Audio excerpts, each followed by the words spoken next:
Salut à tous, nouvelle vidéo Outlook comme chaque semaine, j'espère que vous allez bien et que vous avez passé une très bonne semaine de trading. Bien sûr, avant de commencer, comme à chaque fois, je tiens à remercier la communauté. Merci énormément pour votre temps, merci pour les likes, les commentaires, les partages, ça fait vraiment plaisir. N'hésitez pas à me suivre sur Twitter, vous avez le lien dans la description. Et sans plus tarder, on va attaquer la vidéo. Let's go.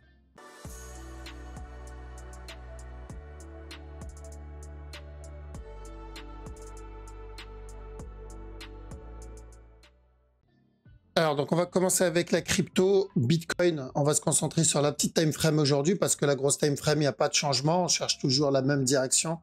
Comme j'ai déjà dit, s'il revient tester cette zone tant qu'il s'éloigne pas trop, on privilégie plutôt de l'achat. L'objectif, c'est de revenir tester le précédent top, donc le all-time high. Donc là, il va prendre un peu de temps avant de nous donner ça. Par contre, ceux qui trade la petite time frame, on peut chercher des buy setup ici. Il est en train de range pour le moment et plus il continue à range ici, plus ça renforce le buy. Mais attention, voilà, c'est du 15 minutes. En plus petit time frame encore, 5 minutes, il y a peut-être un petit buy setup qui se fait ici. Donc pourquoi pas chercher le buy pour revenir tester le précédent top, donc les 62 300 et quelques, voire même plus. Donc petit time frame de l'achat. 4 heures, c'est toujours la même direction, c'est un up. Il n'y a pas de setup 1 heure, 4 heures pour ce move, donc pour cumuler, pourquoi pas. Mais un point d'entrée, il n'y en a pas dans cette time frame. Et ceux qui tentent les setups, que ce soit celui-là ou s'il donne un plus grand, par exemple s'il vient, il donne un nouveau plus bas ici. Donc il faudra bien le manager dans la time frame dans laquelle vous l'avez pris, c'est important. On a aussi ETH, donc ETH, il a donné ce que le Bitcoin est déjà en train de faire. Ensuite, on a eu le push. Alors je ferai attention, il y a peut-être un petit running qui peut se préparer et encore un autre push derrière. Et on l'a déjà dit aussi, donc si on doit chercher de l'achat sur ETH, le buy doit se faire dans cette zone, c'est important. Les buy setup, on doit les prendre dans cette zone. Ceux qui n'ont pas pu prendre le move plus bas, il va falloir attendre un autre setup, donc une confirmation, un flag ici. Pourquoi? Parce qu'il y a toujours le même risque du running qu'on avait vu dans la précédente vidéo, c'est-à-dire ça comme A, ça comme B, et ce qu'il est en train de donner, c'est un C. Et tant qu'on n'a pas cassé ce top, malheureusement, le mouvement est encore baissier. D'accord? Tant qu'on n'a pas pété le top, le mouvement est encore baissier, donc on risque encore un nouveau plus bas. Comme ici, on a eu le up, on a eu le B, on a eu le C, et ensuite il est venu le valider pour un running. Donc ça peut être notre running pour la time frame supérieure. Alors pourquoi? Il faut faire attention, ceux qui ont pris le buy, il va falloir commencer à manager le trade en plus petite time frame. La grosse time frame, pas de changement. Comme j'ai dit, c'est où il nous valide ça comme régular et il vient péter le top. D'accord? Donc avec un 1, 2, 3. Ou sinon, s'il décide de ramper ici et revenir tester les 2800 $, ben on cherchera de l'achat quand même, minimum pour un running flat, voire même directement venir péter le top. Donc ça reste aussi en 4 heures. Il faut juste attendre le petit setup 1 heure pour pouvoir rentrer dedans ou cumuler si on a envie d'en profiter pour cumuler. D'accord? Donc tout dépend de votre stratégie. Par contre, ce qu'on a vu en plus petit TF, c'est-à-dire 15 minutes, 5 minutes, là, il n'y a pas de cumulé. C'est on attend le setup, on rentre, on met des BE, on met des stop loss parce qu'on n'a pas envie de se prendre un gros mouvement dans l'autre sens. Donc attention au running ici. Pas de changement par rapport à la précédente vidéo et toujours la même direction 4 heures aussi. On a donc le BNB. Alors BNB, je m'attendais à un petit running flat, sauf que il a décidé de donner un mouvement un peu plus grand, donc on attendait le drop. Et ensuite, la cassure du top. Le problème, c'est qu'il a donné un drop un peu plus grand que prévu. Donc on est revenu péter ce bas. Je considère pas ce mouvement-là comme le running parce qu'on l'a cassé. Donc il reste plus que ou un expanding flat, donc ici un expanding, ce qui est peu probable. Je pense pas que ce soit un expanding non plus. Ou sinon, il a donné sa structure corrective. On a eu le A, on a eu le B, on a eu le C ici. Il a terminé son flat et ensuite il est venu casser le top. D'accord? Donc, pas vraiment de raison de rentrer sur ce move.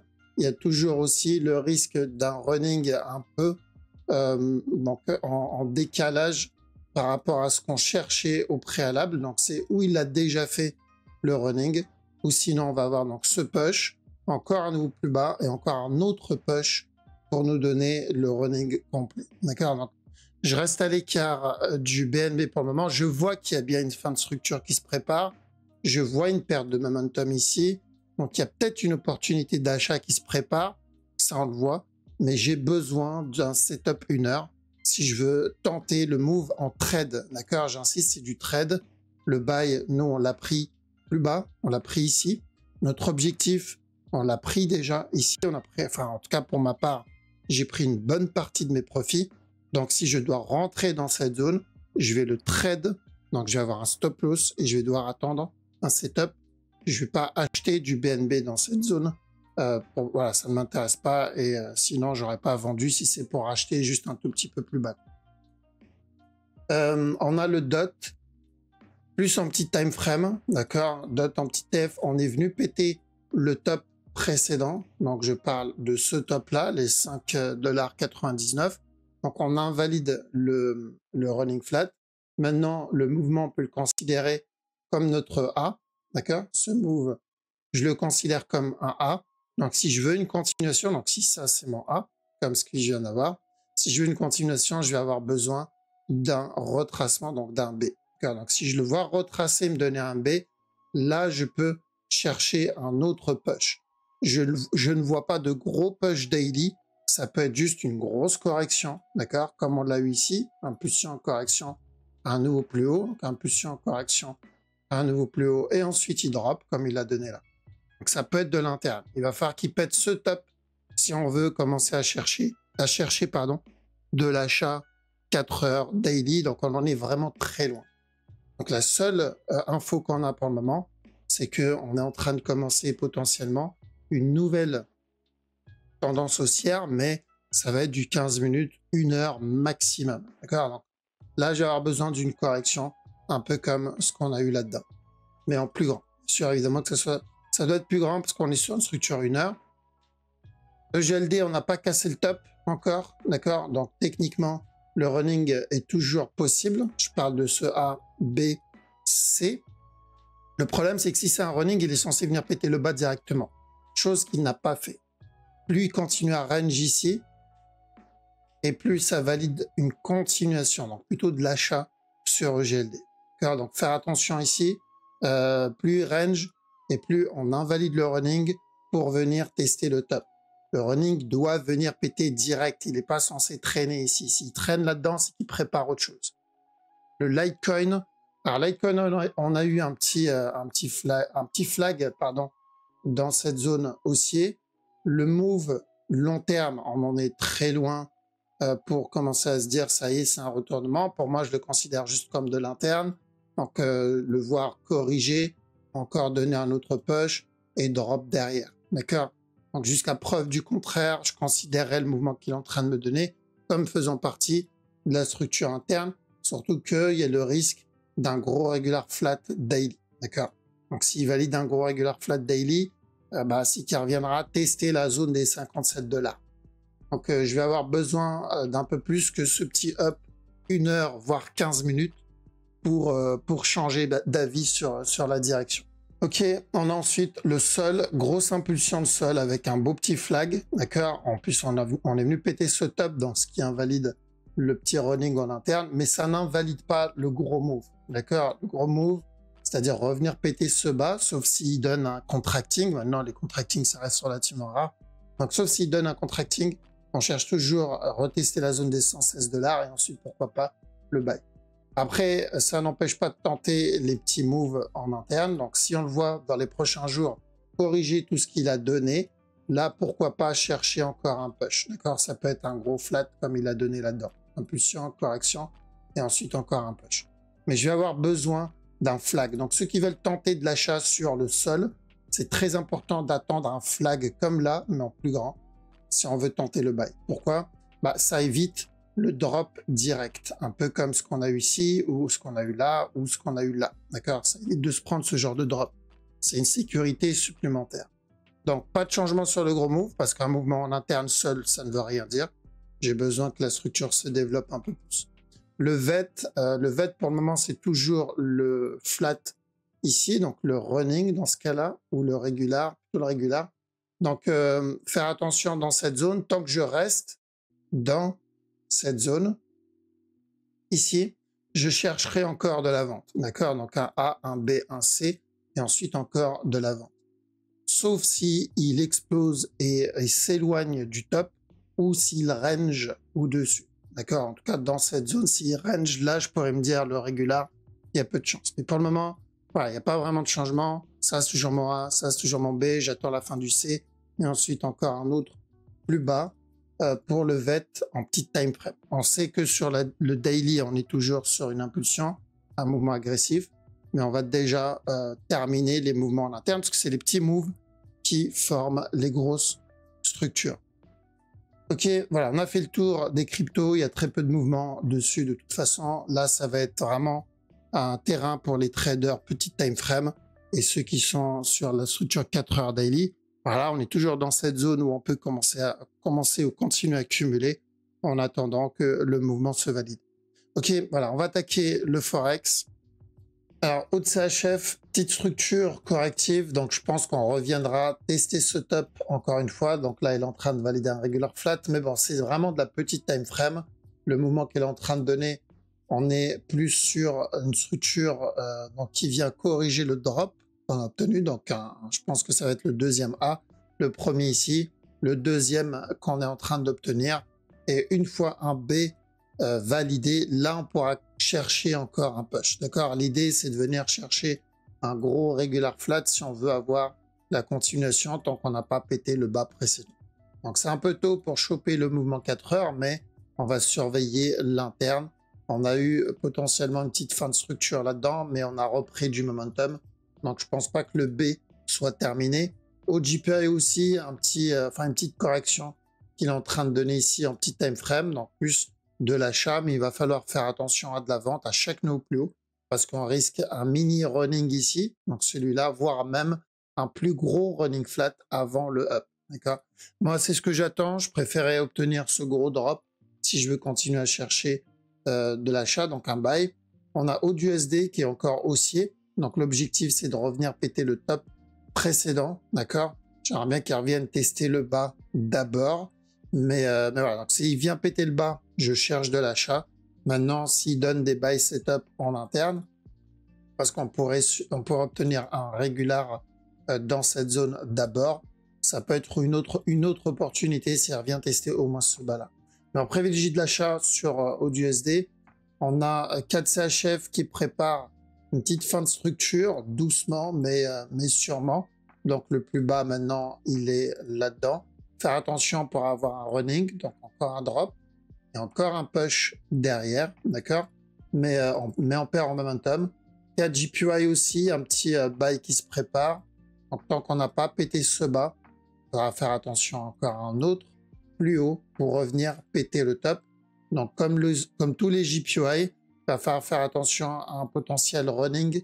Déjà, il y a celui-là. Et il y a le plus gros, 1 heure, 4 heures, qui est le même à peu près dans tous les JPY. CHF JPY, donc un regular flat là-dedans.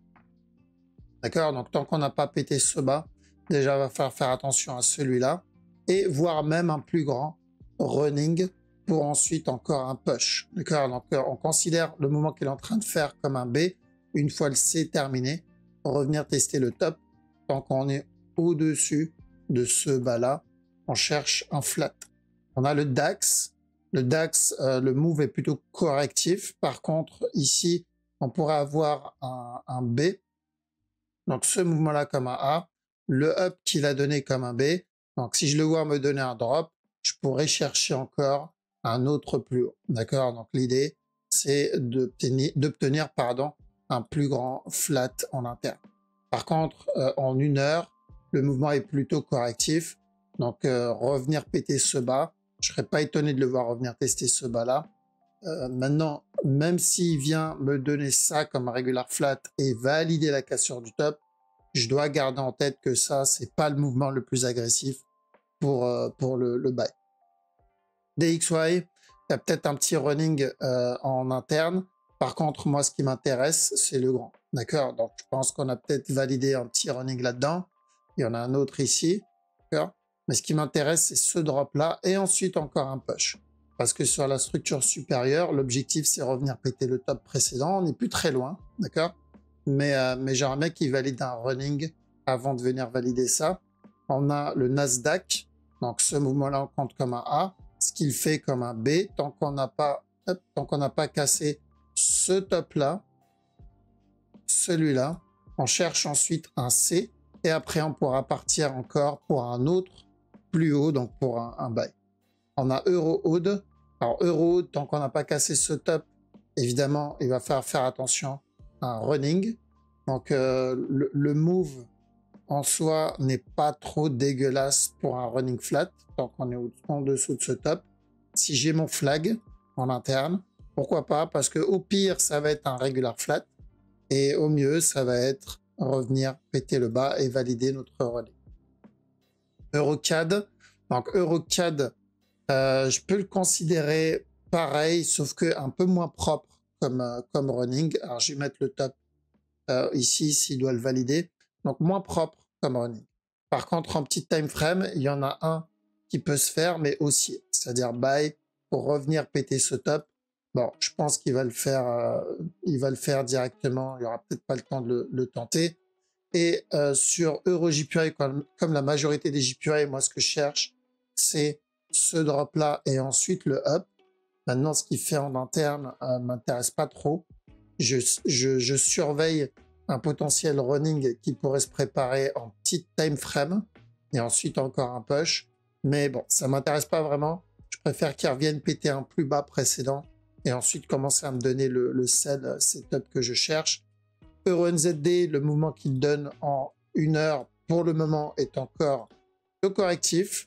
J'oublie ça s'il corrige ici. Là, je pourrais partir encore pour de l'achat. Mais tant qu'il n'a pas corrigé, il faudra faire attention à ce régulat. Donc nous, on cherchait de l'achat ici par rapport au flat, là-dedans. On cherchait un buy minimum pour un running, voire même revenir péter le top. Il a donné en plus un flat là-dedans. Donc pour le moment, c'est bon. Pas vraiment de raison de sortir du buy, mais il faut prendre des TP au cas où il nous valide un régular. Si c'est un régular, on reviendra péter le bas directement.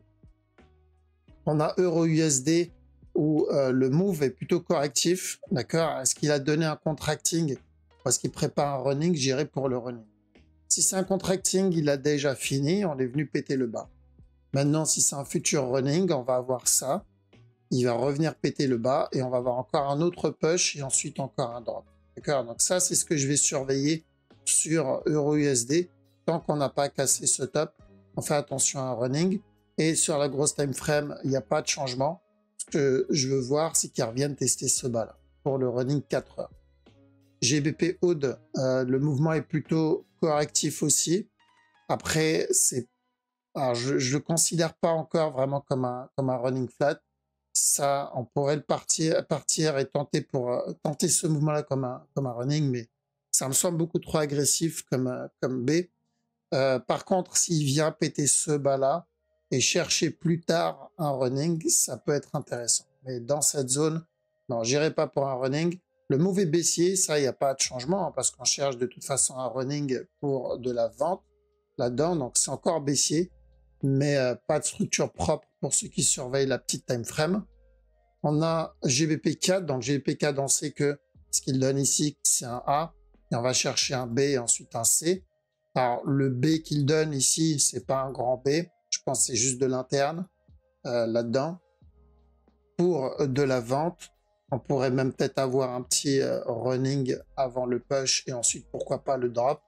Mais c'est correctif, mais on considère le move comme de l'interne. C'est pas encore le gros B qu'on fait, c'est un petit flag.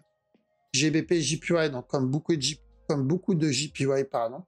Donc attention en interne, tant qu'on ne pète pas ce bas, on va avoir encore un autre push, peut-être un petit running qui se prépare là-dedans. Il en a déjà fait ici. Et ensuite, on fera attention à celui-là, d'accord? Pour encore un autre push. Donc ça, c'est pour la petite TF. La grosse TF, on n'a toujours pas corrigé, c'est plus du 4 heures. On n'a toujours pas corrigé ni celui-là, ni le plus grand running pour le buy. Et moi, c'est ça que je veux. Donc le premier ou le deuxième, peu importe. Ça dépendra de l'amplitude du move. mais c'est ça que je recherche. Je sais que je perds en momentum et que plus on avance et plus on se rapproche de ce move, mais je préfère attendre qu'il le valide. On a GBP-NZD qui nous donne un flat, vu comment c'est correctif ici. Donc potentiellement un B, ça comme A, ça comme C. Et si j'ai des sell setup, je cherche de la vente pour revenir péter ce bas. Encore une fois, parce qu'il n'a pas cassé ici, donc il va falloir qu'il nous le donne avec ce régular. GBP-USD, donc je sais qu'il y a potentiellement une fin de structure qui se prépare ici pour de l'achat, même s'il recasse ce bas. Chercher de l'achat pour corriger le drop qu'il a donné. Petit time frame, bon, j'ai pas vraiment de buy là-dedans. Je serais même pas étonné qu'ils reviennent tester ce bas-là et donner au moins un flat. Mais il faudra faire attention parce qu'on a pas mal de pertes de momentum sur ce move. NZD USD, un petit running. D'accord. Déjà, il y a celui-là qui est toujours tout seul où on cherchait un C avant le drop. Maintenant qu'on a eu le drop, j'aimerais bien obtenir... Alors, c'est où il l'a validé ici, mais ça me semble un peu léger. Ou sinon, on va l'avoir plus tard. Et là, je ne serais pas étonné donc, de le voir donner ça. Et ensuite, le C avant le drop. D'accord. Donc, vu qu'on n'a pas obtenu le regular flat, il va falloir partir pour un running flat. Et j'oublie pas le move supérieur. Je crois que c'est 4 heures. Ouais, c'est ça. Donc, 4 heures. J'oublie pas qu'on a eu cette impulsion. Ce qu'il donne ici, c'est juste un A, d'accord? B et C derrière. Donc, c'est ce qu'on trade, c'est de l'interne. Mais déjà, valider le running, je serais étonné que ce up-là, ça soit le C de notre running. Ça me semble vraiment léger. NZD, CHF, donc je vois un petit flat là-dedans. Ça comme A, ce qu'il donne comme B, un C, et ensuite, pourquoi pas encore un autre push, un autre buy. NZD JPY, un petit running en interne, mais pour la grosse time frame, c'est comme les autres moves. Donc, tant qu'on est au-dessus de ce bas, il faudra faire attention encore à un autre push. D'accord? Et après, on fera attention au running sur la time frame supérieure. On a l'USD CAD. Donc, on a eu notre push. Tant qu'on est en dessous de ce top, il va falloir faire attention. On risque encore un autre plus bas, voire même casser le dernier plus bas, c'est-à-dire la structure 4 heures. Parce que tout ça, ça peut être un regular flat. Et on a eu ce 1, 2, 3. 1, 2, 3. Et on va avoir le dernier plus bas encore une fois. Donc, plutôt baissier sur la structure 4 heures. Et aussi sur la structure 1 heure, tant qu'on est en dessous de ce top. Donc, les 1,37 à peu près. USD JPY. Alors, pas grand-chose sur la time frame interne. On a déjà obtenu un beau running, donc le drop. On a obtenu notre up. Moi, ce que je veux maintenant, c'est ça. Et ensuite, un push. D'accord? Donc, je veux mon running flat 1 heure, voire même peut-être un peu plus. Et ensuite, le push. En 15 minutes, il y en a un autre qui est en train de se faire. Tant qu'on est au-dessus de ce bas, on peut tenter encore un autre buy pour revenir péter le top. Mais vraiment, c'est de la petite time frame. Donc, il faudra prendre des TP à chaque nouveau plus haut. US Oil, c'est bon, on a cassé le top. Il a même donné une structure corrective un peu plus grande. Donc, un peu comme ce qu'on recherche actuellement sur le Bitcoin. Sauf que BTC, c'est 4 heures et celui-là, c'est du 15 minutes. Bon, en 1 heure, on n'a pas grand-chose, on n'a pas de structure corrective. Le move est déjà validé. Ça, c'est déjà validé. On va devoir faire attention dans cette zone, c'est très important. Si on le voit se retourner, là, on commencera à chercher notre structure corrective. Ça peut être notre opportunité 1 heure. 1 heure, il n'y a rien. Mais bon, 15 minutes, 5 minutes, 15 minutes, il a donné les petits flags à tenter. Mais ceux qui attendent la structure 1 heure, il va falloir que cette structure se termine, donc qu'il revienne, drop, recasser le plus bas et donner sa structure corrective. Donc la même chose que là, mais en 1 heure. C'est ce qu'on veut si on veut la continuation dans cette time frame. On a le silver. Silver, j'ai cherché des buy setup. D'accord? J'ai privilégié des buy setup. L'idéal, c'est revenir péter ou valider ça. Même si je vais pas chercher le top tout de suite. Déjà, chercher juste un running flat. Ça pourrait être pas mal avant le up. Mais s'il décide de venir péter le top directement, tant mieux. Et le gold. Alors, le gold, on n'a pas cassé ce bas-là. Donc, je serais étonné qu'il revienne péter le top sans casser le bas. Je parle de ce top-là. Je préfère qu'ils reviennent casser le bas et au moins on pourra chercher minimum un running avant le buy ou directement le buy. Donc pas de buy dans cette zone. D'accord. Et vu le retracement qu'il a donné, donc ça peut être un A, ça c'est un B ou faisant partie du B, ensuite un C et ensuite encore un autre plus bas. Donc s'il revient tester ce top, je vais devoir faire attention à un regular flat. C'est pas vraiment la structure la plus propre à tenter dans cette time frame. Je préfère attendre qu'il me donne un nouveau plus bas et là je pourrais tenter le buy. Ok, donc à choisir entre le silver et le gold, je préfère me concentrer sur le silver. Au moins il y a le running flat qu'on pourrait choper et c'est beaucoup plus propre et il y a une meilleure probabilité que ce mouvement là, parce que si l'autre donne un running, je pense que lui peut valider derrière un régular. D'accord. Voilà, donc on a fait le tour sur le Forex. Merci les amis d'avoir regardé la vidéo jusqu'au bout. Je vous souhaite une bonne journée ou une bonne soirée, en tout cas un bon week-end. Je vous dis à la prochaine. Ciao.